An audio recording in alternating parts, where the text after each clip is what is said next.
الحمد لله نحمده ونستعينه ونستغفره ونؤمن به ونتوكل عليه ونعوذ بالله من شرور أنفسنا ومن سيئات أعمالنا من يهده الله فلا مضل له ومن يضلله فلا هادي له ونشهد أن لا إله إلا الله وحده لا شريك له ونشهد أن سيدنا وسندنا ونبينا ومولانا محمدا عبده ورسوله أما بعد عن ابن عمر رضي الله تعالى عنهما أن عثمان رضي الله تعالى عنه أصبح فحدث فقال إني رأيت النبي صلى الله عليه وسلم في المنام الليلة فقال يا عثمان أفطر عندنا فأصبح عثمان صائما فقتل يومه رضي الله تعالى عنه أو كما قال رضي الله تعالى عنه۔ حضرت عبداللہ ابن عمر رضی اللہ تعالیٰ عنہما سے روایت ہے کہ حضرت عثمان غنی رضی اللہ تعالیٰ عنہ نے ایک دن صبح کی تو بتایا کہ میں نے آج رات خواب میں نبی اکرم صلی اللہ علیہ وسلم کو دیکھا ہے۔ آپ صلی اللہ علیہ وسلم نے ارشاد فرمایا، اے عثمان ہمارے ساتھ روزہ افطار کرو۔ اگلے روز حضرت عثمان غنی رضی اللہ تعالیٰ عنہ نے روزہ رکھ لیا اور اسی روز شہید کر دیے گئے۔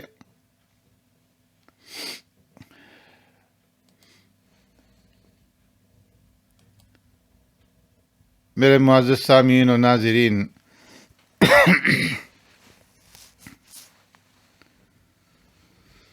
امیر المؤمنین عثمان غنی رضی اللہ تعالیٰ عنہ کی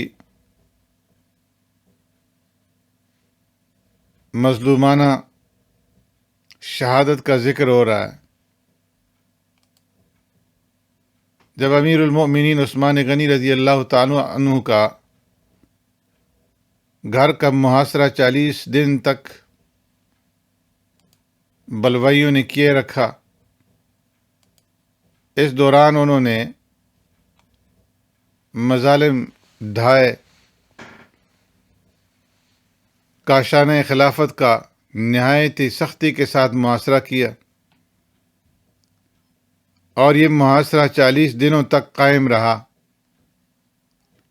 اس عرصے میں اندر پانی تک پہنچانا جرم تھا۔ ایک دفعہ امیر ام المؤمنین حضرت ام حبیبہ رضی اللہ تعالیٰ عنہ نے اپنے ساتھ کھانے پینے کی کچھ چیزیں لیں، عثمان غنی رضی اللہ تعالیٰ عنہ تک پہنچنے کی کوشش کی، مگر مفسدین کے قلوب نور ایمان سے خالی ہو چکے تھے۔ انہوں نے پیارے پیغمبر صلی اللہ علیہ وسلم کی اہلیہ مسلمانوں کی ماں کا بھی کوئی پاس و لحاظ نہ کیا، اور ان کے ساتھ بھی بے ادبی کی، مزاحمت کر کے ان کو واپس کر دیا، اور وہ پانی اور کھانے کی اشیاء نہ لے جا سکیں۔ ان فسادیوں کی طرف سے صحابہ اکرام کی بے احترامی اتنی بڑھ گئی تھی کہ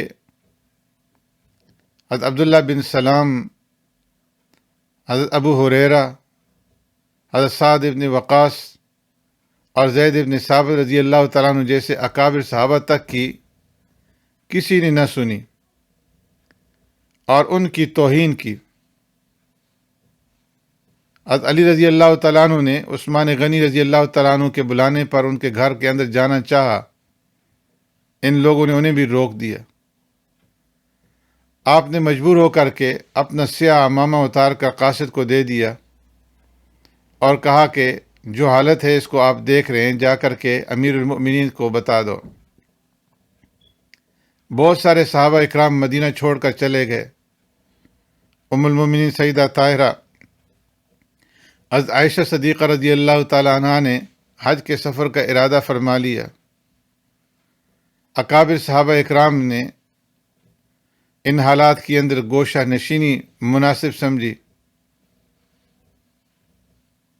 ذمہ داران صحابہ اکرام میں سے 3 بزرگ حضرت علی رضی اللہ تعالیٰ عنہ، حضرت طلحہ رضی اللہ تعالیٰ عنہ اور حضرت زبیر رضی اللہ تعالیٰ عنہ موجود تھے، جو بے تعلق نہیں رہ سکتے تھے، لیکن ان کا بھی ان حالات پر قابو نہ تھا۔ ان تینوں حضرات نے بڑی کوششیں کیں، مگر اس ہنگامے کے اندر کوئی کسی کی نہیں سنتا تھا۔ اس لیے ان تینوں حضرات نے اپنے اپنے جگر گوشوں کو امیر المومنین عثمان غنی رضی اللہ تعالیٰ عنہ کی حفاظت کے لیے بھیج دیا، اور امیر المومنین کے دروازے پر امام حسن، امام حسین رضی اللہ تعالیٰ عنہما، عبداللہ ابن زبیر رضی اللہ تعالیٰ عنہ پہرا دینے لگے۔ تو مسجد کے تمام کونوں سے بیک وقت آوازیں بلند ہونے لگیں کہ ممبر سے نیچے اتر آئیں اور جمعہ کا خطبہ نہ دیں، آپ کو قطعاً ہم اس کی اجازت نہیں دے سکتے۔ اسی شور و ہنگامہ میں ایک باغی آگے بڑھا، عثمان غنی رضی اللہ تعالیٰ عنہ سے عصا لے کر کے اسے اپنے زانوں کے اوپر رکھا اور اسے توڑ ڈالا۔ یہ عصا پیارے پیغمبر صلی اللہ علیہ وسلم کی مبارک یادگار تھی، جسے آپ صلی اللہ علیہ وسلم نے اور آپ کے بعد سیدنا صدیق اکبر رضی اللہ تعالیٰ عنہ اور ان کے بعد فاروق اعظم رضی اللہ تعالیٰ عنہ نے جمعے کے اندر استعمال فرمایا تھا۔ پیارے پیغمبر صلی اللہ علیہ وسلم کی اس یادگار عصا کا توڑ دینا کوئی معمولی بات نہیں تھی۔ مسلمانوں کے اوپر ان کا یہ عمل بجلی بن کر کے ٹوٹا۔ صرف عصا ہی نہیں توڑا، بلکہ اس کے ساتھ ہی ان بدبختوں نے سنگ باری جو ہے وہ شروع کر دی، پتھر پھینکنے شروع کر دیے۔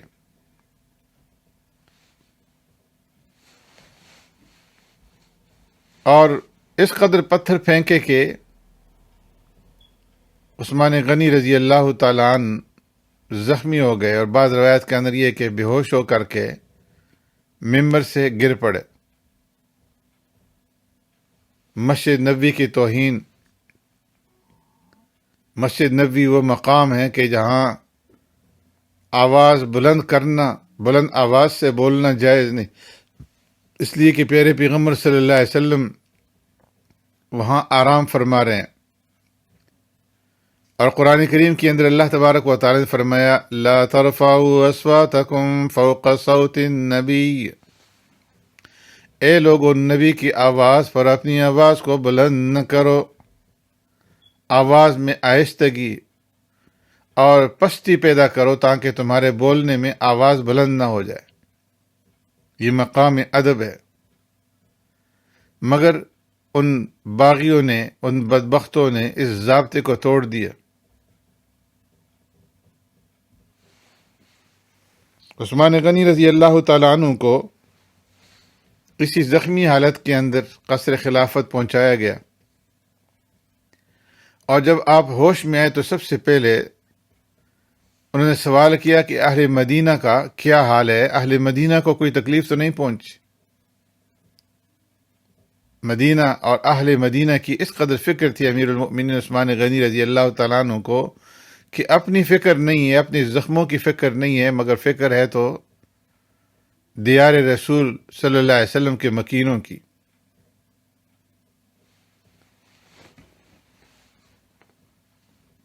اب عثمان غنی رضی اللہ تعالیٰ عنہ پر ان ظالموں نے مسجد کے دروازے ہی بند کر دیے، اور پہلے جو نماز کے لیے آ سکتے تھے اب نماز پڑھانے کے لیے بھی ان کا آنا بند ہو گیا، مسجد کے اندر خطبہ دینا بھی بند ہو گیا، جماعت کرانے سے روک دیا گیا۔ وہ مسجد نبوی کے جس کے اوپر عثمان غنی رضی اللہ تعالیٰ عنہ نے ہزاروں روپے لگا کر کے اس کے لیے زمین کا قطع ٹکڑا خریدا تھا، اس کو وسعت دی تھی، اس کی تعمیر اور توسیع کی تھی۔ اس مسجد کے اندر خلیفۃ المسلمین اسلامی مملکت کے سربراہ سیدنا عثمان غنی رضی اللہ تعالیٰ عنہ کو نماز پڑھانے سے روک دیا گیا۔ ہر روز طلوع ہونے والے سورج کے ساتھ ساتھ ان بلوائیوں کی کارروائی کے اندر شدت اور سختی بڑھتی چلی جاتی تھی۔ پہلے کی بنسبت تشدد اور مظالم بڑھتا چلا جاتا تھا۔ پہلے عثمان غنی رضی اللہ تعالیٰ عنہ کو زخمی کیا، جمعے سے روکا، پھر باجماعت نماز ادا کرنے سے روکا، مسجد نبوی میں داخلہ بند کر دیا، قصر خلافت کے اندر محصور کر دیا۔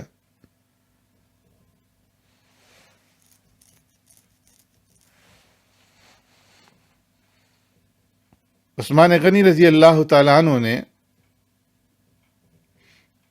اس دوران میں، جبکہ آپ قصر خلافت کے اندر محصور تھے، ان بلوائیوں سے وقتاً فوقتاً خطاب کیا اور ان کو سمجھانے کی کوشش کی۔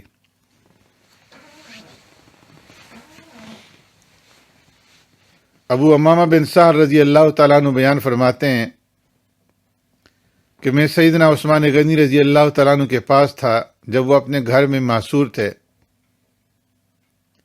گھر کے اندر ایک ایسی جگہ تھی جہاں بیٹھ کر کے لوگوں کی باتیں سنی جا سکتی تھیں۔ عثمان غنی رضی اللہ تعالیٰ عنہ اس جگہ گئے اور پھر واپس ہمارے پاس آئے۔ ان کا رنگ اڑا ہوا تھا۔ انہوں نے آ کر کے بتایا کہ انہم لیتوعدونی بالقتل آنفا، یہ لوگ مجھے قتل کرنے کی دھمکیاں دے رہے ہیں۔ تو ہم نے امیر المؤمنین سے عرض کیا کہ یکفیہم اللہ یا امیر المؤمنین، کہ امیر المؤمنین اللہ تبارک و تعالی ان کی جانب سے آپ کے لیے کافی ہوگا۔ پھر عثمان غنی رضی اللہ تعالیٰ عنہ نے خطاب کرتے ہوئے ارشاد فرمایا وَبِمَن يَقْتُلُونِي فَإِنِّي سَمِعْتُ رَسُولُ اللَّهِ صلی اللہ علیہ وسلم يقول إني لا يحل دم امرئ مسلم إلا في إحدى ثلاث: رجل كفر بعد إسلامه أو زنى بعد إحسانه أو قتل نفسا بغير نفس فوالله ما زنيت في جاهلية ولا إسلام قط ولا تمنيت بدلا بديني منذ هداني الله عز وجل ولا قتلت نفسا فبما يقتلوني۔ فرمایا یہ لوگ مجھے کیوں قتل کرنا چاہتے ہیں، حالانکہ میں نے رسول اللہ صلی اللہ علیہ وسلم کو فرماتے ہوئے سنا ہے کہ 3 طرح کے لوگوں کے علاوہ کسی مسلمان کا خون حلال نہیں۔ ایک وہ آدمی جو اسلام لانے کے بعد اس کا انکار کرے اور مرتد ہو جائے، دوسرا وہ شادی شدہ جوڑا کہ زنا کا ارتکاب کرے، اور تیسرا وہ جو بغیر قصاص کے کسی کو قتل کرے۔ اللہ کی قسم میں نے کبھی بھی زنا کا ارتکاب نہیں کیا، نہ زمانہ جاہلیت کے اندر اور نہ زمانہ اسلام کے اندر، اور نہیں جب سے اللہ تبارک و تعالیٰ نے مجھے اسلام کی توفیق عطا فرمائی ہے، ہدایت کے نور سے نوازا ہے، اپنے دین کو تبدیل کرنے کی، اپنے دین کو بدلنے کی کوشش کی ہے، اس کی کوئی تمنا کی ہے، اور نہ میں نے کسی کو ناحق قتل کیا ہے، تو پھر وہ لوگ مجھے کیوں قتل کرنا چاہتے ہیں؟ سیدنا عبداللہ ابن عمر رضی اللہ تعالیٰ عنہ بیان فرماتے ہیں جب باغیوں نے سیدنا عثمان غنی رضی اللہ تعالیٰ عنہ کا محاصرہ کر لیا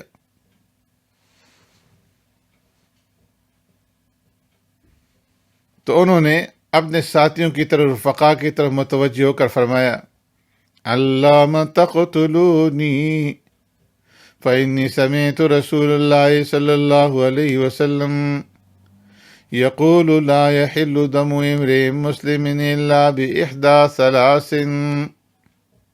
رجل زنا بعد إحسانه فعليه الرجم أو قتل عمدا فعليه القود أو ارتد بعد إسلامه فعليه القتل فوالله ما زنيت في جاهلية ولا إسلام ولا قتلت أحدا فأقيد نفسي منه ولا ارتدت منذ أسلمت إني أشهد أن لا إله إلا الله وأن محمدا عبده ورسوله۔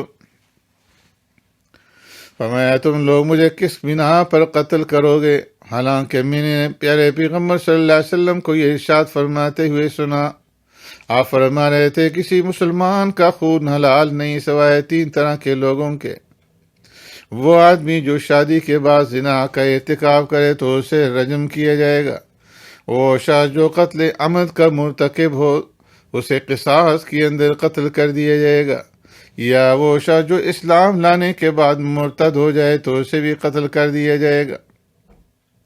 اللہ کی قسم میں نے نہ تو زمانہ جاہلیت میں کبھی زنا کیا، نہ اسلام کے لانے کے بعد، اور میں نے کسی کو قتل بھی نہیں کیا کہ مجھے اس کے قصاص میں قتل کر دیا جائے، اور میں اسلام قبول کرنے کے بعد مرتد بھی نہیں ہوا۔ میں گواہی دیتا ہوں کہ اللہ کے علاوہ کوئی معبود برحق نہیں، اور یقیناً محمد صلی اللہ علیہ وسلم اللہ کے بندے اور اس کے رسول ہیں۔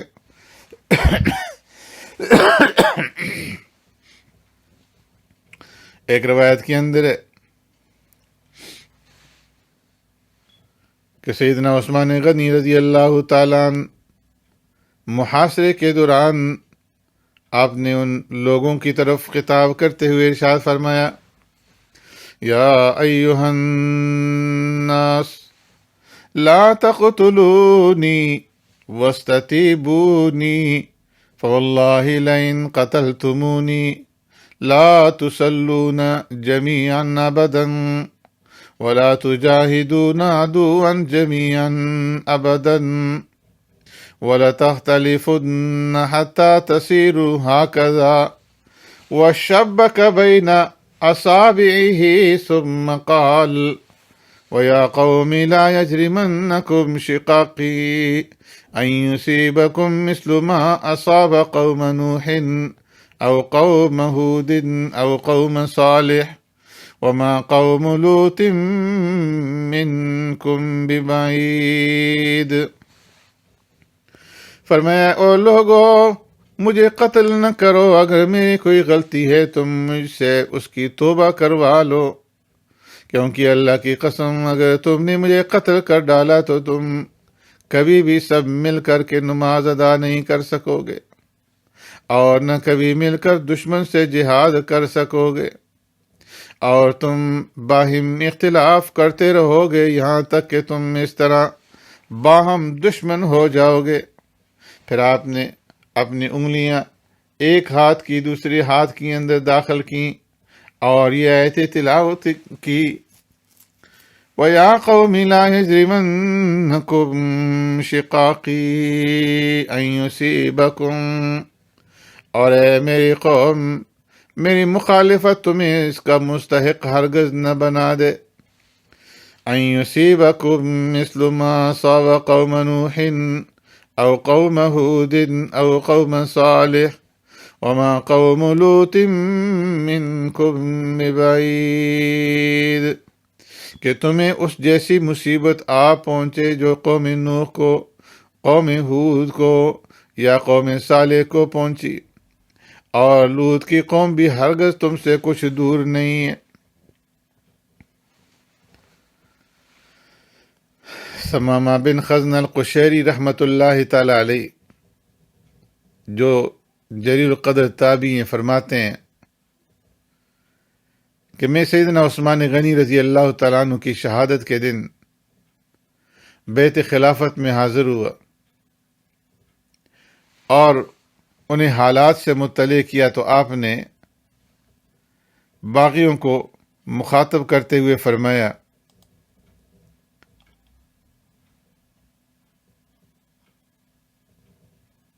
کہ وہ دو باغی کہاں ہیں؟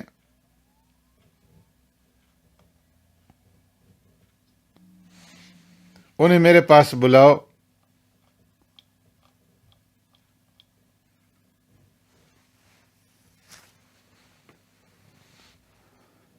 جو لوگوں کو میرے پاس چڑھا کر کے لائے ہیں، چنانچہ وہ دونوں حاضر کیے گئے۔ ان کی شکلوں سے، ان کی جسامت سے یوں معلوم ہوتا تھا کہ وہ دو اونٹ ہیں یا دو گدھے ہیں۔ آپ نے ان کو مخاطب کرتے ہوئے ارشاد فرمایا انشدکم باللہ والاسلام هل تعلمون ان رسول اللہ صلی اللہ علیہ وسلم قدم المدینہ وليس بها ماء يستعذب غير بئر رومة فقال رسول الله صلى الله عليه وسلم من يشتري بئر رومة فيجعل دلوه مع الضلاع المسلمين يخير له منها في الجنة فاشتريتها من صلب مالي فأنتم اليوم تمنعون أن أشرب منها حتى أشرب من ماء البحر قالوا اللهم نعم۔ فرمایا میں تم کو خدا اور اسلام کا واسطہ دیتا ہوں اور پوچھتا ہوں کہ جب اللہ کے رسول صلی اللہ علیہ وسلم مدینہ منورہ تشریف لائے، یہاں پر سوائے بئر روما کے پینے کے لیے کوئی میٹھا پانی نہ تھا۔ پیارے پیغمبر صلی اللہ علیہ وسلم نے فرمایا جو اس کنویں کو خرید کر کے وقف کر دے اور اپنے ڈول کو جملہ مسلمانوں کا ڈول سمجھے، اپنے ڈول کو تمام مسلمانوں کے ڈول کا سا سمجھے، اس کا بدلہ جنت میں ہوگا۔ میں نے اسے اپنے مال سے خریدا اور آج تم لوگ مجھے اسی کنویں کے پانی پینے سے محروم رکھتے ہو، آج اسی کنویں کا پانی مجھے پینے سے روکتے ہو۔ انہوں نے جواب دیا بخدا یہ بات درست ہے۔ پھر آپ نے فرمایا انشدکم باللہ والاسلام هل تعلمون أن المسجد ضاق بأهله فقال رسول الله صلى الله عليه وسلم من يشتري بقعة آل فلان فيزيدها في المسجد يخير له منها في الجنة۔ میں تمہیں اللہ اور اسلام کا واسطہ دیتا ہوں، تمہیں معلوم ہے کہ نمازیوں کے لیے مسجد تنگ تھی۔ پیارے پیغمبر صلی اللہ علیہ وسلم نے ارشاد فرمایا کون ہے جو فلاں آدمی کی زمین کو خرید کر مسجد کے لیے وقف کر دے اور مسجد کو بڑھا دے، اس کو جنت میں چن کر بدلہ دیا جائے گا۔ فاشتریتها من صلب مالی وانتم تمنعون فی اليوم ان اصلی فیہا رکعتین قالوا اللہم نعم۔ آج تم اس مسجد کے اندر مجھے نماز پڑھنے سے روک رہے ہو جس مسجد کو میں نے اپنے مال سے زمین خرید کر کے وسیع کیا، آج تم مجھے اس میں 2 رکعت نماز پڑھنے سے روکتے ہو۔ انہوں نے جواب دیا بخدا یہ بات درست ہے۔ پھر فرمایا انشدکم باللہ والاسلام هل تعلمون انی جہزت جیش العسرة من مالی قالوا اللہم نعم۔ فرمایا میں تمہیں اللہ اور اسلام کا واسطہ دیتا ہوں، کیا تم جانتے ہو میں نے جیش اسرا یعنی تبوک کے موقع پر سامان اپنے مال سے تیار کیا تھا۔ تو حاضرین نے جواب دیا بخدا سچ ہے۔ پھر فرمایا انشدکم باللہ والاسلام هل تعلمون ان رسول اللہ صلی اللہ علیہ وسلم کان علی سبیر مکہ ومعه ابو بکر وعمر وانا فتحرك الجبل حتى تساقطت حجارته بالحزيز قال فركزه فقال اسكن سبير فإنما عليك نبي والصديق وشهيدان قالوا اللهم نعم۔ میں تمہیں اللہ کا اور اسلام کا واسطہ دیتا ہوں، تمہیں معلوم ہے کہ پیارے پیغمبر صلی اللہ علیہ وسلم مکہ میں کوہ سبیر پر تشریف فرما تھے۔ پیارے پیغمبر صلی اللہ علیہ وسلم کے ساتھ میں ابو بکر اور عمر بھی تھے۔ پہاڑ خوشی سے ہلنے لگا اور اس پر سے پتھر گرنے لگے۔ پیارے پیغمبر صلی اللہ علیہ وسلم نے پاؤں سے پہاڑ کو ٹھوکر مار کر فرمایا سبیر ٹھہر جاؤ، کیونکہ تجھ پر نبی اور صدیق اور 2 شہید ہیں۔ باقیوں نے پھر وہی جواب دیا بخدا یہ بات ٹھیک ہے۔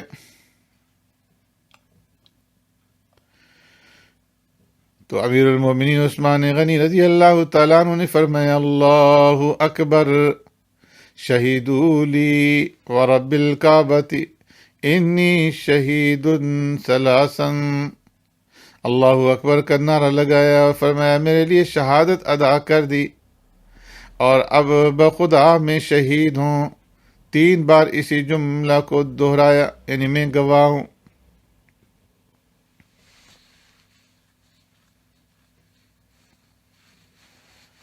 محاصرہ کے دنوں کے اندر ایک دن عثمان غنی رضی اللہ تعالیٰ عنہ نے چند صحابہ سے، جن میں عمار ابن یاسر رضی اللہ تعالیٰ عنہ بھی تھے، کہا میں آپ لوگوں کو خدا کی قسم دے کر کے دریافت کرتا ہوں، مجھے صحیح جواب دے دیے، مجھے صحیح جواب دیجیے گا کہ آپ کو معلوم ہے کہ پیارے پیغمبر صلی اللہ علیہ وسلم تمام قبائل سے قریش کو بزرگ خیال فرمایا کرتے تھے، اور تمام قریش میں سے بنی ہاشم کو۔ پھر فرمایا اگر جنت کی کنجیاں میرے ہاتھ میں ہوتی تو میں بنو امیہ کو دے دیتا تاکہ وہ سب جنت میں داخل ہو جائیں۔ ایک روایت کے اندر ثقہ تابعی ابراہیم رحمہ اللہ فرماتے ہیں میں نے محاصرے والے دن سیدنا عثمان غنی رضی اللہ تعالیٰ عنہ کو فرماتے ہوئے سنا ہاتان رجلای فإنی وجدتم فی کتاب اللہ ان تزعموہما فی القیود فزعوہما۔ فرمایا یہ میرے 2 پاؤں ہیں، اگر تم کتاب اللہ میں کوئی ایسا حکم پاتے ہو کہ تم انہیں بیڑیاں پہنا دو تو مجھے ایسا کوئی اعتراض نہیں ہوگا، تم ایسا کر گزرو۔ دوران محاصرہ سیدنا مغیرہ بن شعبہ رضی اللہ تعالیٰ عنہ نے ایک دن آپ کی خدمت میں حاضر ہو کر کے عرض کیا کہ امیر المؤمنین، افسوس ہے کہ آپ خلیفہ ہیں اور خلیفہ ہو کر کے آپ کے اوپر یہ مصیبت اور یہ پریشانی آئی ہوئی ہے۔ اب میں کچھ باتیں آپ سے عرض کرنا چاہتا ہوں، آپ ان میں سے کسی ایک بات کے اوپر عمل فرما لیجئے، یا تو ہمیں بھی اجازت دیجیے کہ باقی لوگوں کے ساتھ قتال کریں، ہم آپ کے مددگار ثابت ہوں گے۔ آپ کے مددگار بہت ہیں، آپ حق پر ہیں اور آپ کے یہ مخالفین باطل پر ہیں، یا تو ہمیں قتال کی اجازت دیجیے، اگر ایسا نہیں کرتے تو کسی دروازے سے نکل کر مکہ معظمہ کی راہ لیجیے اور وہاں پر آپ کو بوجہ حرم کے لوگ ضرر نہیں پہنچا سکیں گے۔ یا پھر آپ شام کی طرف تشریف لے جائیں، وہاں امیر معاویہ رضی اللہ تعالیٰ عنہ موجود ہیں، وہ آپ کی مدد کریں گے۔ امیر المؤمنین عثمان غنی رضی اللہ تعالیٰ نے فرمایا کہ میں لڑائی کے لیے نہیں نکلوں گا، یہ ہرگز نہیں ہوگا کہ میں خلیفہ رسول صلی اللہ علیہ وسلم ہو کر مسلمانوں کا خون بہاؤں اور مسلمانوں کا خون گراؤں۔ مکہ معظمہ جانا بھی مجھے پسند نہیں، اس لیے کہ میں نے اللہ کے رسول صلی اللہ علیہ وسلم کو یہ ارشاد فرماتے ہوئے سنا ہے، یلحد رجل من قریش بمکہ یکون علیہ نصف عذاب العالم فلم اکون انا۔ قریش کا ایک شخص مکہ معظمہ میں فساد برپا کرے گا اور اس پر نصف عالم کا عذاب ہوگا، اور میں اس کا مورد بننا نہیں چاہتا، اور شام بھی جانا میں نہیں چاہتا، اس لیے کہ میں اپنے دارالہجرت اور پیارے پیغمبر صلی اللہ علیہ وسلم کی مفارقت کو برداشت نہیں کر سکتا کہ میں مدینہ منورہ کو چھوڑ دوں۔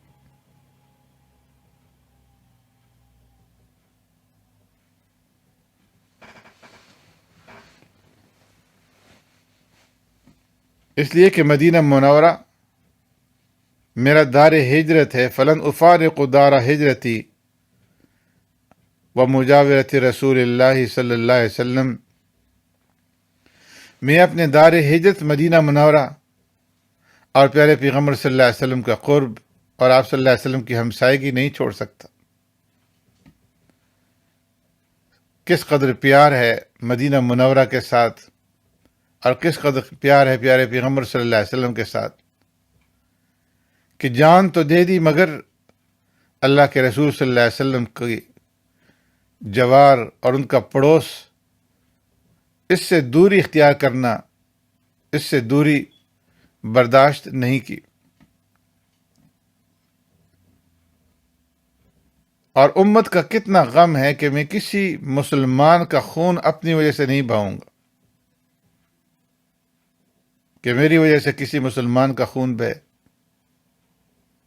اور فرمایا کہ میں حرم کا جو ہے اس کا تقدس بھی پامال نہیں کر سکتا۔ اس قدر والیحانہ لگاؤ تھا عثمان غنی رضی اللہ تعالیٰ عنہ کو اپنے محبوب کے شہر کے ساتھ، کہ ہر درد، ہر مصیبت، ہر دکھ، ہر پریشانی گوارا کر لی، مگر پیارے پیغمبر صلی اللہ علیہ وسلم کے شہر سے، آپ کے پڑوس سے دوری اختیار نہیں فرمائے۔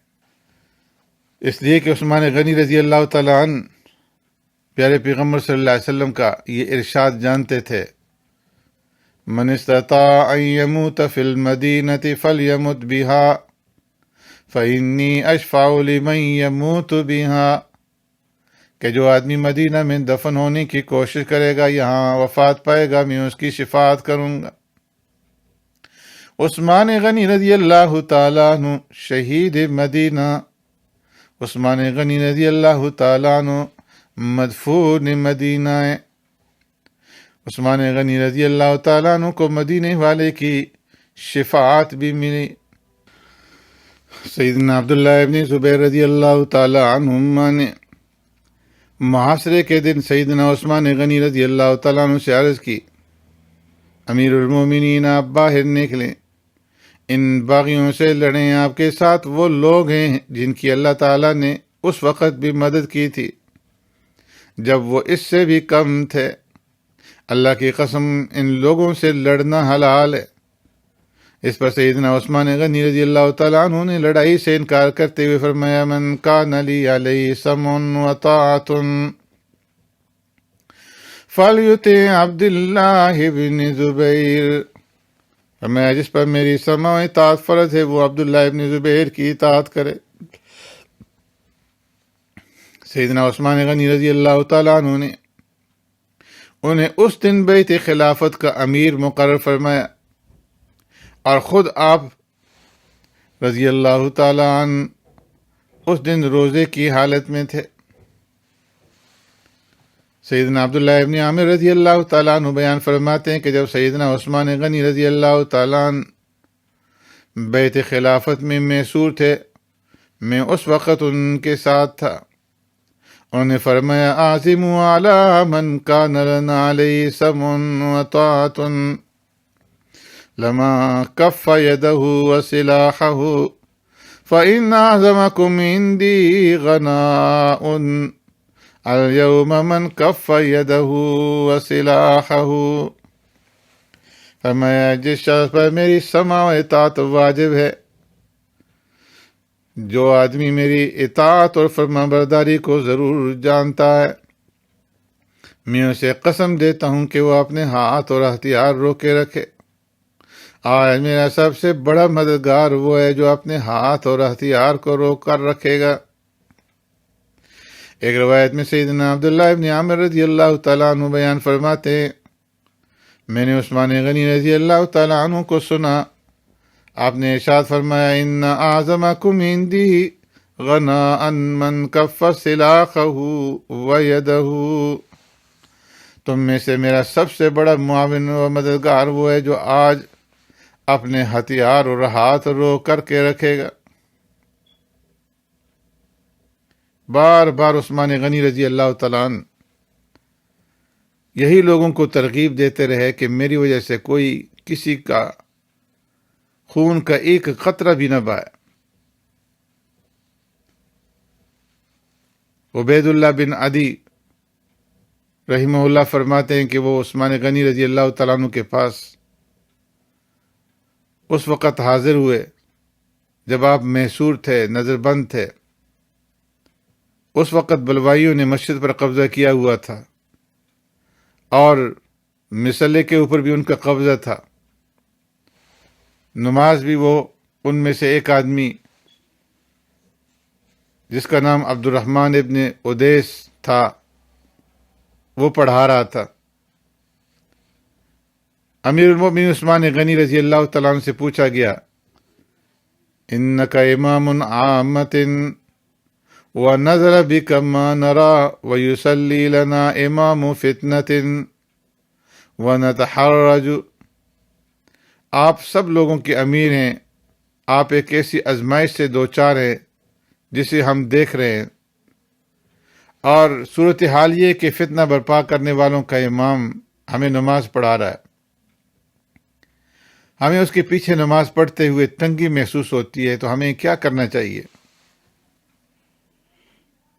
عثمان غنی رضی اللہ تعالیٰ نے فرمایا کہ الصلاۃ احسن ما یعمل الناس فَإِذَا أَحْسَنَ النَّاسُ فَأَحْسِن مَعَهُمْ وَإِذَا أَسَاءُوا فَاجْتَنِبْ إِسَاءَتَهُمْ۔ فرمایا نماز لوگوں کے اعمال میں سب سے اچھا عمل ہے، لہذا جب لوگ اچھائی کریں تو تم بھی ان کے ساتھ مل کر کے اچھائی کرو، اور جب لوگ برائی کریں تو تم ان کی برائی سے اپنے آپ کو بچاؤ۔ عبید اللہ بن عدی فرماتے ہیں کہ میں نے امیر المومنین عثمان غنی رضی اللہ تعالیٰ عنہ سے پوچھا ان لوگوں کے پیچھے نماز پڑھنے کے بارے میں آپ کا کیا خیال ہے جنہوں نے اسلام میں ایک نئی چیز کو ایجاد کیا ہے اور نماز کے درمیان میں حائل ہو گئے ہیں؟ عثمان غنی رضی اللہ تعالیٰ عنہ محاصرے میں تھے، انہوں نے میرے سوال کے جواب میں فرمایا فَصَلِّ مَعَهُمْ فَإِنَّكَ لَمْ تُخَالِفْهُمْ فِي الصَّلَاةِ، کہ ان کے ساتھ نماز پڑھ لیا کرو اس لیے کہ تم نماز میں ان کے مخالف نہیں ہو گئے۔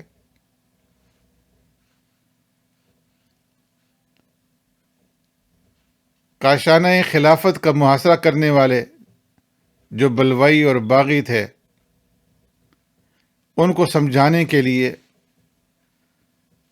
مؤثر تقریریں کی گئی، ان کو سمجھانے کی کوشش کی گئی، اور انہیں اس بغاوت سے باز رہنے کے اوپر مختلف صحابہ اکرام رضوان اللہ اجمعین کی طرف سے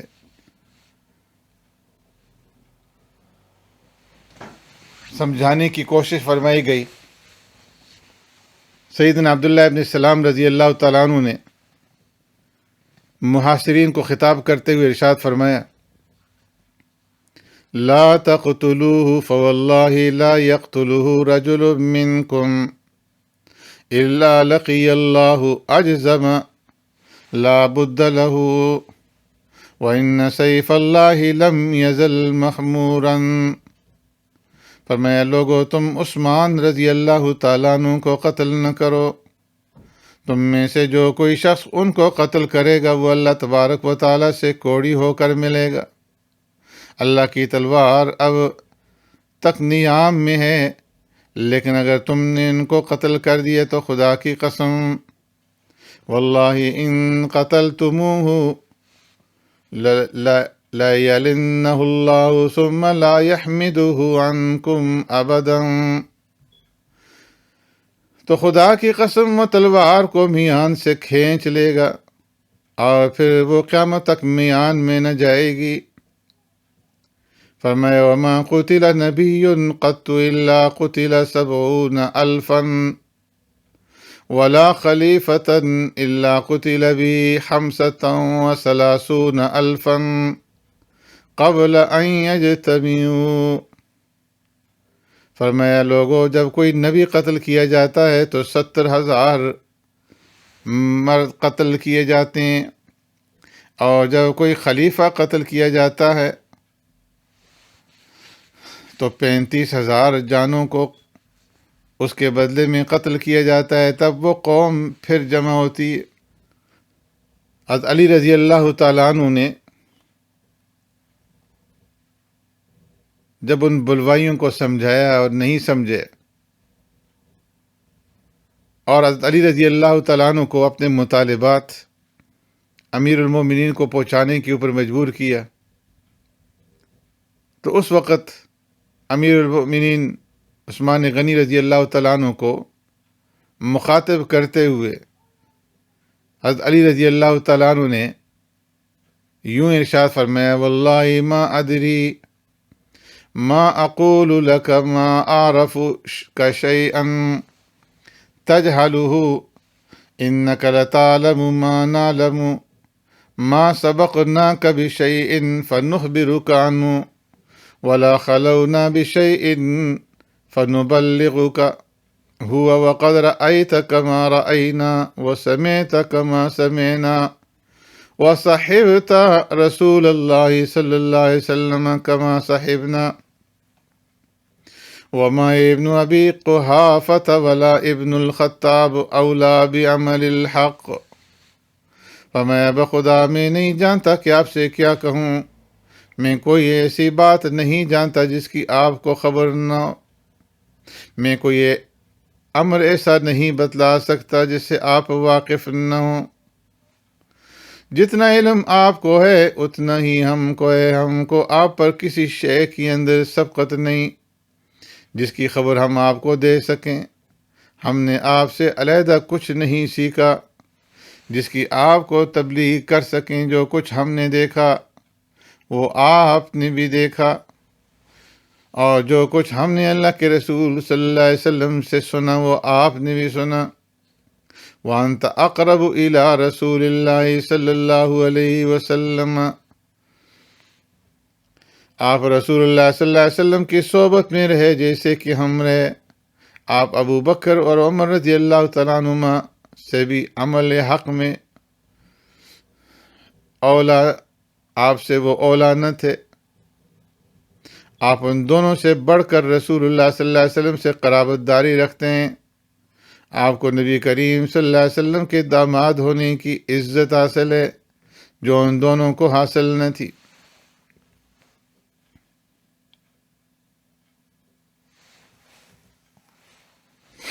عثمان غنی رضی اللہ تعالیٰ عنہ نے اسی محاصرے کے دنوں کے اندر ایک دن فرمایا میں نے 10 باتیں اللہ کے ہاں امانت رکھی ہیں، میں چوتھا مسلمان ہوں۔ پیارے پیغمبر صلی اللہ علیہ وسلم نے اپنی ایک لڑکی کا نکاح مجھ سے کر دیا اور پھر دوسری میرے نکاح میں دے دی۔ میں نے کبھی راگ نہیں گایا، میں نے کبھی برائی کی خواہش نہیں کی۔ جب سے میں نے پیارے پیغمبر صلی اللہ علیہ وسلم کے دست مبارک پر بیعت کی ہے، اپنا دایاں ہاتھ شرمگاہ کو نہیں لگایا۔ میں ہر جمعہ کو ایک غلام آزاد کرتا ہوں. اگر کسی جمعہ کو میرے پاس غلام نہیں ہوتا تو اس کی قضا ادا دوسرے جمعے کے اندر کرتا ہوں. کبھی زمانہ جاہلیت یا اسلام کے اندر میں نے چوری نہیں کی، اور کبھی زمانہ جاہلیت یا اسلام میں نے زنا نہیں کیا، اور میں نے قرآن شریف کو پیارے پیغمبر صلی اللہ علیہ وسلم کے زمانے کے موافق جمع. روایات کے اندر آتا ہے کہ دوران محاصرہ سیدنا عثمان غنی رضی اللہ تعالیٰ عنہ نے سیدنا عبداللہ بن عمر رضی اللہ تعالیٰ عنہ سے مشاورت کی. عبداللہ بن عمر رضی اللہ تعالیٰ عنہما بیان فرماتے ہیں، استشارنی عثمان رضی اللہ تعالیٰ عنہ وهو محصور فقال ما ترى فيما يقول المغيرة بن الأخنس؟ قلت وما يقول؟ قال يقول إن هؤلاء القوم إنما يريدون أن تخلع هذا الأمر وتحلني بينهم وبينه. قلت أرأيت إن أنت فعلت أمخلد أنت في الدنيا؟ قال لا. قلت أفرأيت إن لم تفعل هل يزيدون على أن يقتلوك؟ قال لا. قلت فهل يملكون الجنة والنار؟ قال لا. قلت فإني لا أرى أن تسن هذه السنة في الإسلام. كلما سخطوا أميرا خلعوه ولا أن تخلع قميصا ألبسكه الله عز وجل. فرمایا محاصرے کے دوران سیدنا عثمان غنی رضی اللہ تعالیٰ عنہ نے مجھ سے مشورہ کرتے ہوئے فرمایا کہ مغیرہ بن اخنس کے قول کے بارے میں تمہارا کیا خیال ہے؟ میں نے عرض کیا وہ کیا کہتا ہے؟ عثمان غنی رضی اللہ تعالیٰ عنہ فرمایا وہ کہہ رہا ہے کہ یہ لوگ کہہ رہے ہیں کہ آپ خلافت سے دستبردار ہو جائیں اور آپ اس چیز کو چھوڑ دیں جو ان کے درمیان اور اس کے درمیان ہے. میں نے امیر المؤمنین سے عرض کیا آپ کا کیا خیال ہے؟ اگر آپ دستبردار ہو جائیں گے تو کیا آپ دنیا میں ہمیشہ رہیں گے؟ عثمان غنی رضی اللہ تعالیٰ عنہ نے فرمایا نہیں. میں نے کہا اگر آپ خلافت سے دستبردار نہ ہوں تو کیا وہ آپ کے ساتھ قتل سے بڑھ کر کے کوئی معاملہ کر سکتے ہیں؟ امیر المومنین عثمان غنی رضی اللہ تعالیٰ عنہ نے فرمایا نہیں. میں نے کہا کیا وہ جنت اور جہنم کے مالک ہیں؟ تو امیر المومنین عثمان غنی رضی اللہ تعالیٰ عنہ نے فرمایا نہیں. تو میں نے کہا میں یہ ٹھیک نہیں سمجھتا کہ آپ اسلام میں یہ طریقہ جاری کر دیں کہ جب کوئی قوم اپنے امیر سے ناراض ہو تو وہ اسے امارت سے اتار دیں، اور نہیں میں یہ ٹھیک سمجھتا ہوں کہ جو قمیص اللہ تبارک و تعالیٰ نے آپ کو پہنائی ہے یعنی خلافت کی قمیص، اسے آپ اتار دیں.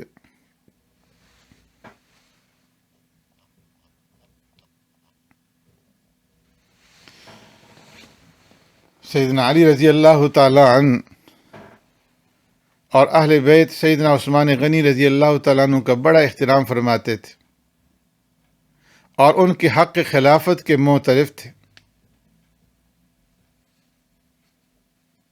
سیدنا عبد الرحمن بن عوف رضی اللہ تعالیٰ عنہ نے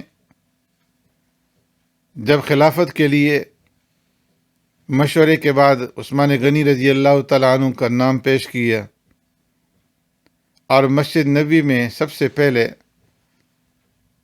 عبد الرحمن بن عوف رضی اللہ تعالیٰ عنہ نے عثمان غنی رضی اللہ تعالیٰ عنہ کے ہاتھ پر بیعت کی، تو دوسرے نمبر پر بیعت کرنے والے حضرت علی کرم اللہ وجہہ تھے. محمد بن خاطب رضی اللہ تعالیٰ عنہ فرماتے ہیں کہ ایک موقع پر سیدنا علی رضی اللہ تعالیٰ عنہ نے فرمایا تھا کہ لوگوں، سیدنا عثمان رضی اللہ تعالیٰ عنہ کے بارے میں میری رائے جو سب سے اچھی ہے یہ ہے، ان عثمان کان مع الذین آمنوا وعملوا الصالحات ثم اتقوا وآمنوا ثم اتقوا واحسنوا واللہ یحب المحسنین. فرمایا یقیناً عثمان رضی اللہ تعالیٰ عنہ ان لوگوں کے ساتھ ہیں جو ایمان لائے اور نیک اعمال کیے، پھر وہ متقی بنے، اور ایمان لائے پھر وہ متقی بنے اور انہوں نے نیکی کی، اور اللہ تبارک و تعالیٰ نیکی کرنے والوں کے ساتھ محبت کرتا ہے۔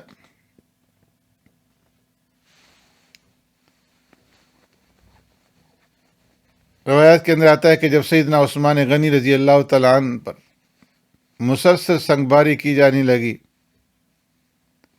تو میں سیدنا علی رضی اللہ تعالیٰ عنہ کے پاس آیا۔ یہ ابان بن عثمان رحمۃ اللہ تعالیٰ علیہ بیان فرماتے ہیں کہ جو تابعی ہیں، فرماتے ہیں کہ میں حضرت علی رضی اللہ تعالیٰ عنہ کے پاس آیا اور کہا کہ چچا جان، ہمیں تو پتھروں نے مار ڈالا۔ انہوں نے فرمایا میرے بھتیجے چلو۔ میں باہر نکلا تو وہ بھی میرے ساتھ باہر آ گئے۔ پھر ان پر بھی اس قدر پتھر برسائے گئے کہ ان کے کندھے بے حس ہو کر کے رہ گئے۔ تو حضرت علی رضی اللہ تعالیٰ عنہ نے فرمایا یا ابن اخی اجمع حشمک وافعل کما ترانی افعل، فرمایا میرے بھتیجے اپنا رعب اور اپنا وقار کو قائم رکھو اور ایسے کرو جیسا کہ میں کر رہا ہوں۔ سیدنا عثمان غنی رضی اللہ تعالیٰ عنہ جب اپنے گھر میں محصور تھے، انہوں نے پیغام بھیجا کہ سیدنا علی کو میرے پاس بلایا جائے، لیکن حضرت علی رضی اللہ تعالیٰ عنہ کو بلوائیوں نے عثمان غنی رضی اللہ تعالیٰ عنہ کے پاس نہیں جانے دیا۔ تو حضرت علی رضی اللہ تعالیٰ عنہ نے اپنی پگڑی اتار کر کے سیدنا عثمان غنی رضی اللہ تعالیٰ عنہ کے پاس بھیج دی اور انہیں مطلع کر دیا کہ میرا پہنچنا آپ تک جو ہے یہ ناممکن۔ عثمان غنی رضی اللہ تعالیٰ عنہ نے جب ہر طرف سے باغیوں کو محاصرہ کیے ہوئے دیکھا تو آپ نے بلند آواز سے قصد خلافت سے اہل مدینہ کو فرمایا یا اہل المدینہ انی استودعکم اللہ واسألہ یحسن علیکم الخلافت من بعدی، اے اہل مدینہ میں تمہیں اللہ کے حوالے کرتا ہوں اور خدا سے دعا کرتا ہوں کہ میرے بعد تمہیں اچھا خلیفہ عطا فرمائے۔ پھر آپ نے اہل مدینہ کو فرمایا کہ میری طرف سے کسی کو جنگ کرنے کی اجازت نہیں، سب لوگ اپنے اپنے گھروں کو لوٹ جائیں۔ عثمان غنی رضی اللہ تعالیٰ عنہ کو پیارے پیغمبر صلی اللہ علیہ وسلم کی پیشن گوئی کے مطابق یہ یقین تھا کہ ان کی شہادت مقدر ہو چکی ہے، اس لیے کہ پیارے پیغمبر صلی اللہ علیہ وسلم نے کئی مرتبہ عثمان غنی رضی اللہ تعالیٰ عنہ کو صبر اور استقامت کی تلقین فرمائی تھی، اور پھر عثمان غنی رضی اللہ تعالیٰ عنہ نے پیارے پیغمبر صلی اللہ علیہ وسلم کو خواب کے اندر دیکھا کہ آپ صلی اللہ علیہ وسلم نے عثمان غنی رضی اللہ تعالیٰ عنہ سے فرمایا یا عثمان افطر عندنا، کہ عثمان آج روزہ ہمارے ہاں افطار کرنا۔ پھر آپ نے اس دن صبح کو روزہ رکھا اور اسی دن پھر شہید ہو گئے۔ ابو سعید مولا عثمان غنی رضی اللہ تعالیٰ عنہ سے مروی ہے ان عثمان اعتقى 20 مملوکا ودعا بسراویل فشدها علیہ ولم یلبسا فی جاہلیت ولا اسلام، قال انی رأیت رسول اللہ صلی اللہ علیہ وسلم البارحة فی المنام ورأیت ابا بکر وعمر وإنهم قالوا لي اصبر فإنك تفطر عندنا القابلة، ثم دعا بمصحف فنشره بين يديه فقتل وهو بين يديه۔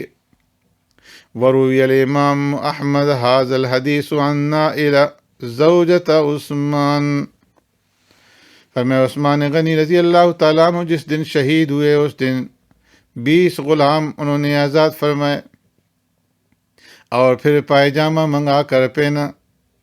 حالانکہ زمانہ جاہلیت اور زمانہ اسلام میں کبھی پائجامہ نہیں پہنا تھا۔ اور یہ فرمایا کہ آج رات میں نے پیارے پیغمبر صلی اللہ علیہ وسلم اور ابوبکر اور عمر رضی اللہ تعالیٰ عنہما کو خواب میں دیکھا کہ یہ تینوں کہہ رہے ہیں کہ عثمان صبر کر اور اگلی شام کو روزہ ہمارے پاس افطار کرنا۔ پھر عثمان غنی رضی اللہ تعالیٰ عنہ نے اپنا قرآن شریف منگوایا اور تلاوت کے لیے اس کو کھولا، اور اسی تلاوت کی حالت کے اندر وہ شہید کیے گئے۔ شیخ الاسلام ابن تیمیہ رحمۃ اللہ تعالیٰ علیہ لکھتے ہیں کہ حضرت علی رضی اللہ تعالیٰ عنہ قسم کھا کر فرمایا کرتے تھے، حالانکہ حضرت علی رضی اللہ تعالیٰ عنہ اگر قسم نہ بھی کھائیں تو بھی وہ صادق ہیں کہ میں نے عثمان رضی اللہ تعالیٰ عنہ کے قتل میں کوئی حصہ نہیں لیا، نہ ان کے قتل میں میں نے کسی قسم کی مدد کی، اور نہ میں اس کے قتل پر راضی ہوا۔ تمام اہل سنت کو حضرت علی رضی اللہ تعالیٰ عنہ کے فرمان کے بغیر بھی اس بات کا یقین ہے کہ حضرت علی رضی اللہ تعالیٰ عنہ جیسا اعلیٰ درجہ کا متقی اور پرہیزگار امیر المؤمنین عثمان غنی رضی اللہ تعالیٰ عنہ کے قتل سے پاک اور بری ہے۔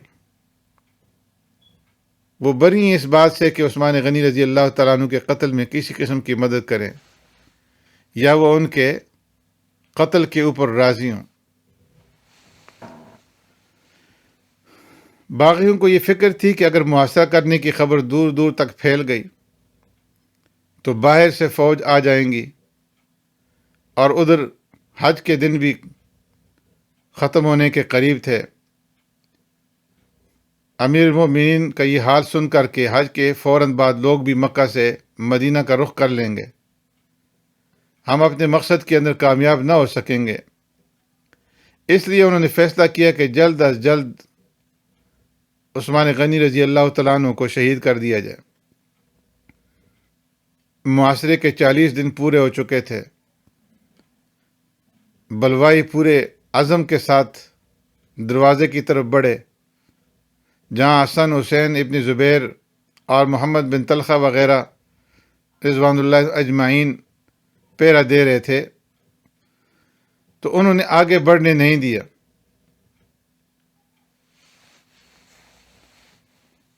پھر جو محاصرہ کرنے والے تھے انہوں نے عمر بن حزم کے مکان کی جانب سے سیڑھی لگائی اور پیچھے سے گھر میں داخل ہو گئے۔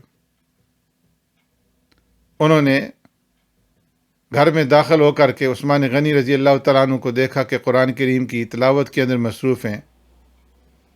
ایک شخص نے آگے بڑھ کر کے مطالبہ کیا کہ آپ خلافت سے دستبردار ہو جائیں۔ امیر المؤمنین نے صاف انکار کر دیا۔ اس کے بعد فرمایا کہ محمد بن ابی بکر آگے بڑھے اور امیر المؤمنین کی داڑھی پکڑ کر کے گستاخی کرنے لگے۔ عثمان غنی رضی اللہ تعالیٰ نے فرمایا کہ بھتیجے، آج اگر تمہارے باپ زندہ ہوتے انہیں تمہاری یہ حرکت پسند نہ آتی۔ اس پر محمد بن ابی بکر شرمندہ ہوئے اور پیچھے ہٹ گئے، اور پھر قطیرہ، سودان اور حمران یہ آگے بڑھے اور انہوں نے لوہے کی ایک سلاخ لے کر کے امیر المؤمنین عثمان غنی رضی اللہ تعالیٰ عنہ کے سر پر ماری۔ سر سے خون کا فوارہ جاری ہو گیا، اور قرآن کریم کے اوراق جو قرآن آپ کے سامنے کھلا ہوا پڑا تھا اس کے اوپر جا کر کے عثمان غنی رضی اللہ تعالیٰ عنہ کا خون لگا۔ عثمان غنی رضی اللہ تعالیٰ عنہ کی اہلیہ نائلہ بنت فرازہ بچانے کے لیے آگے بڑھیں۔ ایک بدبخت نے تلوار کی وار کی تو ان کی 3 انگلیاں کٹ گئیں۔ اسی طرح ایک روایت کے اندر ہے کہ جب ایک تلوار کا وار عثمان غنی رضی اللہ تعالیٰ عنہ پر کیا گیا انہوں نے ہاتھ آگے بڑھایا وار کو روکنے کے لیے تو ان کا ہاتھ کٹ گیا۔ فرمایا کہ یہ وہی ہاتھ ہے کہ جس سے قرآن کریم لکھا گیا تھا۔ عثمان غنی رضی اللہ تعالیٰ عنہ جس وقت شہید کیے گئے تو فرمایا کہ ان کی زبان کے اوپر قرآن کریم کی یہ آیت کریمہ تھی، فَسَيَكْفِيكَهُمُ اللَّهُ وَهُوَ السَّمِيعُ الْعَلِيمُ، اور قرآن کریم کی اسی آیت کریمہ کے اوپر عثمان غنی رضی اللہ تعالیٰ عنہ کا خون بھی جا کر کے گرا۔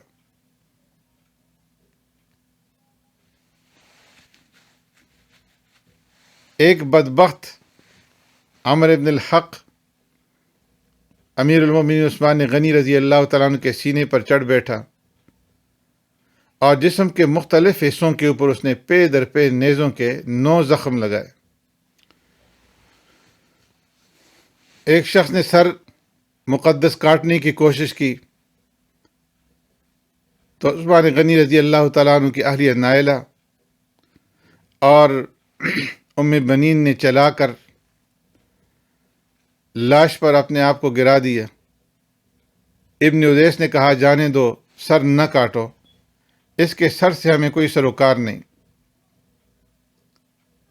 ان بلوائیوں نے عثمان غنی رضی اللہ تعالیٰ عنہ کا سارا اثاثہ لوٹ لیا، عورتوں کے زیورات چھین لیے، حضرت نائلہ رضی اللہ تعالیٰ عنہ کی چادر لے لی۔ ان سرکشوں نے بیت المال کی طرف بڑھ کر کے اسے لوٹ لیا اور اس طرح کابل سے لے کر کے مراکش تک پھیلی ہوئی اس وقت کی سب سے بڑی سلطنت کے فرما روا اور شرم و حیا کے پیکر 18 ذی الحجہ ہجری 35 مطابق 20 مئی سن 656 کو جمعہ کے دن بعد نماز عصر ظالموں کے ہاتھوں جام شہادت نوش فرما گئے۔ عثمان غنی رضی اللہ تعالیٰ عنہ نے اپنی شہادت سے پہلے باغیوں کو یہ تنبیہ فرمائی تھی کہ اللہ کی قسم اگر تم نے مجھے قتل کر دیا تو قیامت تک نہ ایک ساتھ نماز پڑھ سکو گے اور نہ ایک ساتھ جہاد کر سکو گے۔ آپ کی یہ تنبیہ حرف بحرف صادق آئی۔ اس کے بعد مسلمان مختلف جماعتوں کے اندر، مختلف فرقوں کے اندر بٹ گئے اور مسلمانوں کی تلواریں اپنے ہی بھائیوں کے خون کی پیاسی ہو گئی۔ خانہ جنگی نے اسلامی قوتوں کو ٹکڑے ٹکڑے کر دیا، کمزور کر دیا۔ اسلامی فتوحات کی رفتار سست پڑنے لگی اور جو حکومتیں مسلمانوں کی بہادری اور ان کی جنگی قوتوں سے خوفزدہ رہتی تھیں، اب وہ قوتیں مسلمانوں کو آنکھیں دکھانے لگی۔ عثمان غنی رضی اللہ تعالیٰ عنہ کی شہادت سے مدینہ کے اندر سناٹا طاری ہو گیا۔ بلوائی بڑی بے باکی سے مدینہ میں پھرتے رہے، خوف و ہراس کا ماحول پیدا کرتے رہے۔ عثمان غنی رضی اللہ تعالیٰ عنہ کی شہادت کے بارے میں جب سیدنا علی رضی اللہ تعالیٰ عنہ اور دیگر صحابہ اکرام رضوان اللہ اجمعین نے سنا تو دم بخود رہ گئے۔ فرمایا کہ عثمان غنی رضی اللہ تعالیٰ عنہ کی شہادت حابیل کی سنت پر سب سے پہلے عمل پیرا ہونے والے کی شہادت تھی۔ حابیل کی سنت پر سب سے پہلے عثمان غنی رضی اللہ تعالیٰ عنہ نے عمل کیا کہ جب حابیل کو قابیل نے کہا کہ میں تمہیں قتل کروں گا تو انہوں نے جواب میں کہا ما انا بباسط یدی الیک لیقتلک انی اخاف اللہ رب العالمین، کہ میں تمہیں قتل کرنے کے لیے اپنا ہاتھ آگے نہیں بڑھاؤں گا اور میں مدافعات کرنے کے بجائے صبر اور شہادت کو ترجیح دوں گا، اس لیے کہ میں اللہ سے ڈرتا ہوں۔ اسی طرح عثمان غنی رضی اللہ تعالیٰ عنہ نے مسلمانوں کے مقابلہ اور مقاتلہ کے بجائے اپنے آپ کو شہادت کے لیے پیش کیا اور صبر اور شہادت کو ترجیح دی، اپنا گلا کٹوا دیا، لیکن کسی مسلمان پر ہاتھ اٹھانے کی اجازت نہیں دی۔ ایک قاتل جسے الموت الاسود سیاہ موت کہا جاتا تھا، اس نے عثمان غنی رضی اللہ تعالیٰ عنہ کا گلا گھونٹا اور پھر وہ بدبخت باہر نکلا اور کہنے لگا واللہ ما رأیت شیئا قط هو الین من خلقی واللہ لقد حنقته حتی رأیت نفسه مثل نفس الجان تردد فی جسدی۔ اللہ کی قسم میں نے ان کے گلے سے زیادہ نرم کوئی چیز نہیں دیکھی، اس لیے کہ وہ ضعیف العمر تھے۔ اللہ کی قسم میں نے بہت زور سے ان کا گلا گھونٹا، یہاں تک کہ میں نے ان کی سانس کو یوں اکھڑتا ہوا دیکھا جیسے کسی سانپ کا سانس اس کے جسم میں ہوتا ہے، یعنی جس طرح سانپ موت کے وقت تڑپتا ہے، ایسے ہی عثمان غنی رضی اللہ تعالیٰ عنہ تڑپ رہے تھے۔ ایک بدبخت اندر آیا، عثمان غنی رضی اللہ تعالیٰ نے فرمایا کہ میرے اور تمہارے درمیان اللہ کی کتاب فیصلہ کرے گی۔ اس وقت آپ قرآن کریم کی تلاوت کر رہے تھے، قرآن کھلا ہوا تھا۔ اس نے تلوار سے وار کیا تو آپ نے اپنے ہاتھ سے وار کو روکنا چاہا، جس سے آپ رضی اللہ تعالیٰ عنہ کا ہاتھ کٹ گیا۔ عثمان غنی رضی اللہ تعالیٰ نے فرمایا کہ اما واللہ انہا لأول کف قط خطت المفصل، اللہ کی قسم یہ وہ پہلا ہاتھ ہے جس نے مفصل صورتوں یعنی سورہ حجرات سے لے کر کے سورہ ناس تک کی کتابت کی تھی۔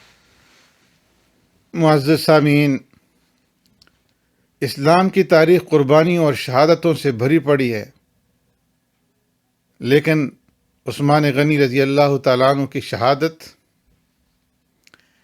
ایک مظلومانہ شہادت تھی۔ اس سے قبل مسلمان کفار کے ہاتھوں شہید ہوئے، انفرادی طور پر بھی اور میدان جہاد کے اندر بھی کفار سے لڑتے ہوئے مسلمانوں نے جام شہادت نوش کیا، لیکن عثمان غنی رضی اللہ تعالیٰ عنہ وہ پہلے مرد مجاہد اور مرد صالح ہیں جو امام وقت، خلیفہ راشد اور امیر المؤمنین ہوتے ہوئے خود مسلمانوں کے ہاتھوں شہید ہوئے۔ آپ رسول خدا صلی اللہ علیہ وسلم کے محبوب ہیں، اور محبوب بھی کیسے کہ جن کو پیارے پیغمبر صلی اللہ علیہ وسلم نے یکے بعد دیگر 2 صاحبزادیاں ان کے نکاح کے اندر دی، جس کی وجہ سے آپ ذو النورین کہلائے، جن کے حسن سلوک سے پیارے پیغمبر صلی اللہ علیہ وسلم اتنے خوش تھے کہ آپ صلی اللہ علیہ وسلم نے دوسری صاحبزادی کے انتقال کے بعد ارشاد فرمایا کہ اگر میری 40 بیٹیاں ہوتی تو میں عثمان غنی رضی اللہ تعالیٰ عنہ کے نکاح میں دینے کے لیے راضی تھا۔ ایک روایت کے اندر ہے کہ میں نے اپنی بچیوں کی جو عثمان غنی رضی اللہ تعالیٰ عنہ کے ساتھ نکاح کیا تو وہ اللہ رب العزت کے حکم سے کیا، وہی الہی سے ہی نکاح ہوئے۔ اور ایک روایت کے اندر آپ صلی اللہ علیہ وسلم نے ارشاد فرمایا لِكُلِّ نَبِيٍّ رَفِيقٌ وَرَفِيقِي فِي الْجَنَّةِ عثمان، جنت میں ہر نبی کے ساتھ اس کی امت کا ایک رفیق ہوگا، اور میرا رفیق جنت کے اندر عثمان ہوں گے، وہ جنت میں میرے ساتھ ہوں گے۔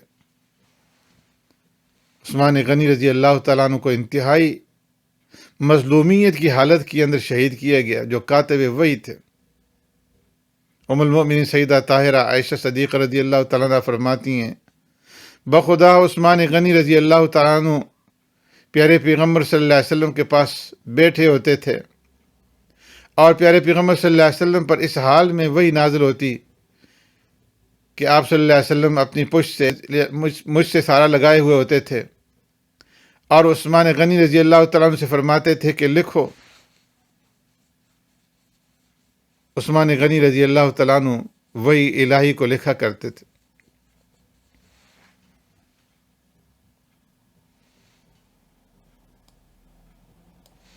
اسی لیے جب عثمان غنی رضی اللہ تعالیٰ عنہ کا ہاتھ ان ظالموں کے حملے سے کٹا تو آپ نے فرمایا کہ یہی وہ ہاتھ تھا جس نے سورۃ مفصلات کو لکھا تھا۔ ان ظالموں نے اس مبارک شخصیت کو شہید کیا جس کے ذریعے سے اللہ تبارک و تعالیٰ نے امت پر یہ احسان فرمایا کہ پوری امت کو ایک مصحف پر، ایک قرآن پر جمع کیا، ایک قرآن پر متفق کیا۔ وہ قرآن جس کی آج پوری امت تلاوت کر رہی ہے، یہ حضرت عثمان غنی رضی اللہ تعالیٰ عنہ کے بدولت آج اس کی تلاوت کر رہی ہے۔ انس بن مالک رضی اللہ تعالیٰ عنہ سے روایت ہے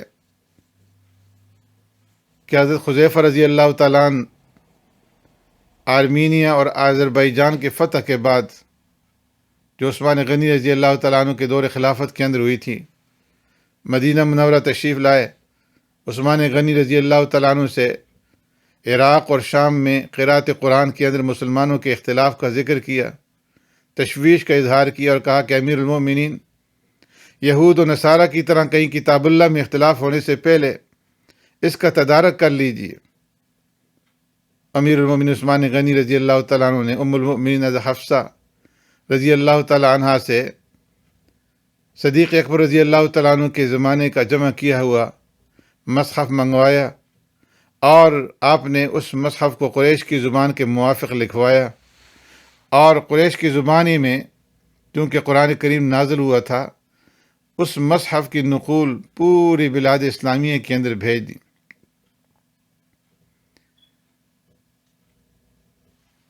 وہ شخصیت جس پر پیارے پیغمبر صلی اللہ علیہ وسلم کو، صدیق اکبر کو، عمر فاروق کو، صحابہ اکرام کو کامل اعتماد تھا، جو ہر نازک موقع پر مشوروں میں شریک رہے،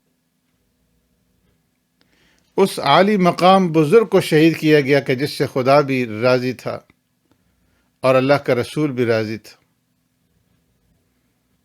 ایک دن ام کلثوم رضی اللہ تعالیٰ عنہ نے پیارے پیغمبر صلی اللہ علیہ وسلم سے دریافت کیا کہ میرا شوہر بہتر ہے یا فاطمہ رضی اللہ تعالیٰ عنہ کا؟ پیارے پیغمبر صلی اللہ علیہ وسلم نے کچھ دیر سکوت فرمانے کے بعد ارشاد فرمایا کہ تمہارا شوہر ان لوگوں میں سے جو اللہ اور اس کے رسول کو دوست رکھتے ہیں، اور اللہ اور اس کے رسول ان کو دوست رکھتا ہے۔ پھر پیارے پیغمبر صلی اللہ علیہ وسلم نے یہ بھی ارشاد فرمایا کہ میں تم سے اس سے بھی زیادہ بیان کرتا ہوں، وہ یہ کہ میں معراج میں جب جنت میں داخل ہوا اور عثمان کا مکان دیکھا تو اپنے صحابہ میں سے کسی کا ایسا نہیں دیکھا، ان کا مکان سب سے بلند تھا۔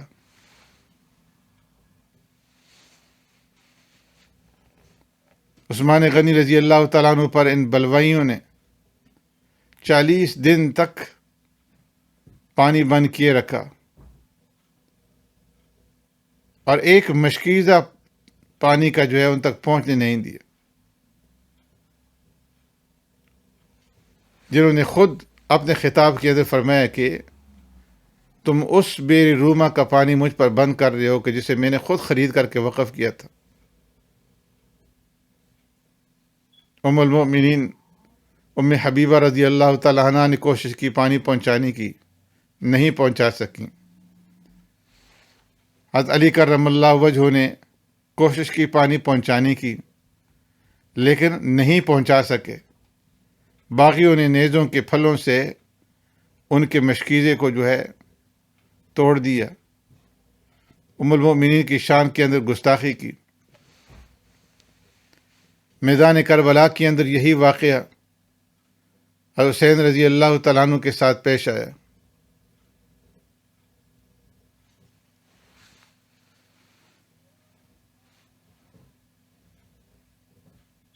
سیدنا حسین ابن علی رضی اللہ تعالیٰ عنہ اور ان کے خانوادے کی پیاس کے چرچے کو ایک طبقے کی طرف سے اتنا عام کیا گیا اور اتنا پھیلایا گیا اور مسلسل پھیلایا جاتا ہے ہر سال کہ ہمارے اہل سنت کے ذہنوں میں یہی بات مسلط ہے کہ کربلا میں سیدنا حسین ابن علی رضی اللہ تعالیٰ عنہ پر پانی بند کر کے جس ظلم اور شقاوت قلبی کا مظاہرہ کیا گیا، اس کی کوئی نظیر نہیں ملتی، اور اس میں کوئی شک نہیں کہ یہ انتہائی شقاوت تھی کہ سیدنا حسین رضی اللہ تعالیٰ عنہ اور ان کے گھرانے پر پانی بند کیا گیا، لیکن دوسری طرف عثمان غنی رضی اللہ تعالیٰ عنہ کی بھی شخصیت ہے کہ جن کے اوپر پورے 40 دنوں تک پانی بند رکھا گیا، لیکن ان کی پیاس کا اس طرح سے تذکرہ نہیں کیا جاتا جس طرح کہ میدان کربلا کا تذکرہ کیا جاتا ہے۔ اور اسی وجہ سے اہل سنت کے تک اور خواص تک کو یہ معلوم نہیں ہے کہ خلفائے راشدین میں سے تیسرا خلیفہ جو فضیلت کے لحاظ سے پوری امت میں تیسرے مقام پر ہیں اور پیارے پیغمبر صلی اللہ علیہ وسلم کے دوہرے داماد ہیں، ان پر کس قدر ظلم اور ستم ڈھایا گیا، کس قدر ظلم اور ستم کا انہیں نشانہ بنایا گیا۔ کربلا کے اندر تو صرف 3-4 دن تک پانی بند رہا، اس لیے کہ سیدنا حسین رضی اللہ تعالیٰ عنہ میدان کربلا میں پہنچے تھے اور 10 محرم کو شہادت ہو گئی تھی، لیکن عثمان غنی رضی اللہ تعالیٰ عنہ پر تو 40 دن یا اس سے زیادہ پانی بند رکھا گیا، اور وہ اپنے گھر سے فریاد کرتے رہے کہ میں تمہیں خدا کا واسطہ دے کر پوچھتا ہوں، کیا تم جانتے ہو کہ بیر روم میں سے کوئی شخص بلا قیمت پانی نہیں پی سکتا تھا؟ میں نے اس بیر روما کو خرید کر کے وقف کیا، اور اس کنویں سے امیر غریب سب لوگ سیراب ہوتے رہے، لیکن آج تم نے مجھے اور میرے گھر والے کو اسی پانی سے محروم کر رکھا ہے۔ اس کے باوجود ان ظالموں نے عثمان غنی رضی اللہ تعالیٰ عنہ تک پانی نہیں پہنچنے دیا۔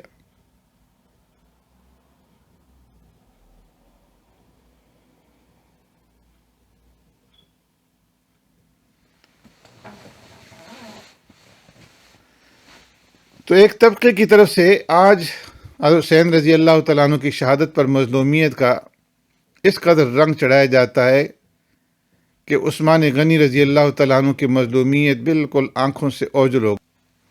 اس میں کوئی شک نہیں ہے کہ سانحہ کربلا بھی انتہائی المناک تھا اور تاریخ اسلام کے ماتھے پر ایک بدنما داغ ہے، لیکن ہر واقعے اور سانحہ کا ایک مقام اور مرتبہ ہے، اس کو اسی مقام پر رکھنا چاہیے۔ افراط و تفریط سے عدل و انصاف کا دامن ہاتھ سے چھوٹ جاتا ہے۔ حضرت حسین رضی اللہ تعالیٰ عنہ بھی مسلمان کہلانے والوں کے ہاتھوں سے شہید ہوئے، اور آپ کی شہادت انتہائی قابل افسوس حادثہ ہے، لیکن پھر بھی امام حسین رضی اللہ تعالیٰ عنہ میدان جنگ میں داد شجاعت دیتے ہوئے مظلومیت کے لحاظ سے تاریخ اسلام میں سب سے زیادہ المناک اور سب سے زیادہ دردناک اور سب سے زیادہ عظیم سانحہ امام برحق خلیفہ راشد امیر المومنین عثمان غنی رضی اللہ تعالیٰ عنہ کی شہادت ہے۔ عثمان غنی رضی اللہ تعالیٰ عنہ کا خون نحاقی تھا، جس کی وجہ سے اللہ کا غضب آیا، اور پھر اس کے بعد مسلمانوں کی تلواریں اپنے نیام سے نکلیں اور 84,000 مسلمان ایک دوسرے کے ہاتھوں سے شہید ہوئے، خون کی ندیاں بہہ گئیں، فتوحات کا سلسلہ رک گیا، فتنہ فساد کی آگ بھڑک اٹھی، اور مسلمانوں میں ایسا تفرقہ پیدا ہوا کہ 1400 سال بھی اس کو پاٹ نہ سکے، بلکہ ہر دور میں وسیع سے وسیع تر ہوتا چلا جا رہا ہے۔ میدان کربلا میں حضرت حسین رضی اللہ تعالیٰ عنہ کی شہادت کے ذمہ دار بھی وہی سازشی لوگ تھے جن کی ریشہ دوانیوں کے نتیجے میں 18 ذی الحجہ کو امام مظلوم عثمان غنی رضی اللہ تعالیٰ عنہ شہید کیے گئے۔ حضرت حسین رضی اللہ تعالیٰ عنہ کی شہادت پر واویلا اور ماتم کرنے والے بھی در حقیقت اکثر وہی لوگ ہیں جن کے دامن خون عثمان غنی رضی اللہ تعالیٰ عنہ اور خون علی رضی اللہ تعالیٰ عنہ اور خون حسین رضی اللہ تعالیٰ عنہ سے داغدار ہے۔